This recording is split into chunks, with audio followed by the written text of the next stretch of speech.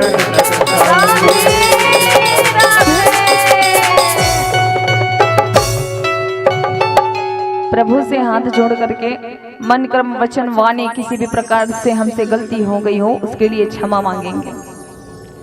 बोलो भागवत भगवान की श्री कृष्ण कन्हैया लाल की जय हो सभी जने हाथ में अक्षत पुष्प ले लेंगे। सभी जने आप लोग हाथ जोड़ लेंगे। भगवान बाके बिहारी लाल से प्रार्थना करेंगे, मंत्र पुष्पांजलि अर्पण करेंगे। भगवान से प्रार्थना करें यदि हमारे पूजन में, आराधन में, श्रवण में, कीर्तन में किसी भी प्रकार की त्रुटि होती है, तन से, मन से, भाव से, पूजा से, विधि से, कर्म से, मंत्र से किसी भी प्रकार से त्रुटि होती है तो हे प्रभु हमें अपना दास जान करके, हमें अपना पुत्र जान करके हमको क्षमा करें। समन में भाव बनाते हुए भगवान जी से क्षमा याचना करेंगे। हरे ओम जन्रेण धर्माय दन्त देवास्तानि धर्माणि प्रथमान्यासन्न ते अनागं महिमानः सतं तत्र पूर्वे साध्या सन्ति देवः। ॐ विराजाधिराजाय प्रसह्य साहिने नमो वयं वैश्रवणाय कुर्महे समे कामान् कामकामाय मह्यं कामेश्वरो वै श्रवणो ददातु कुबेराय वैश्रवणाय महाराजाय नमः। ओम स्वस्ति साम्राज्यं भोज्यं स्वराज्यं वैराज्यं पारमेष्टं राज्यं महाराजमाद्भुतं समन्वयाय साधु सार्वभौमः सार्वैव शान्तार्थात् परार्थात् पृथ्वी समुद्रपर्यन्ताय एकराड्ति तदप्येकः श्लोको विगीतुमर्थः परिवेष्टारमणसंग्रहाक्षतुष्काम प्रेर विश्वे देवा सभासद करारविन्दे न पदारविन्दं मुखारविन्दे विनिवेशयन्तं वटसपत्र च पुटे शयानं बालं मुकुन्दं मनसा स्मरामि। गोविंद मेरी यह प्रार्थना है, बोलो न वैना म कभी तुम्हारा। निष्काम होकर दिन रात गाओ श्री गोविंद दामो दरमाधवेति। देहांत काले तुम सामने हो, बंशी बजाते मन को लुभाते। गाता यही मैं तननाथ त्यागो, श्री गोविंद दामोदर माधवेति श्री गोविंद दामोदर माधवेति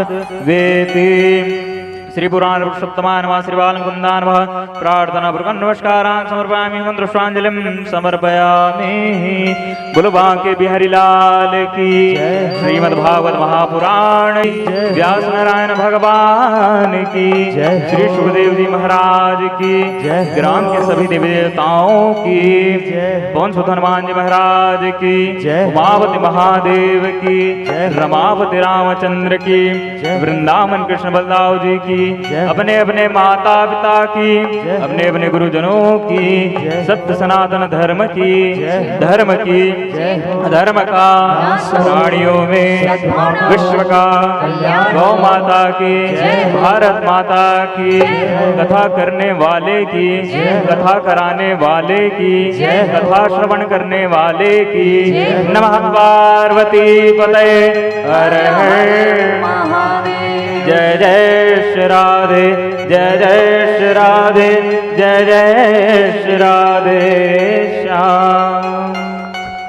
सभी प्रसाद लेकर के जाएंगे।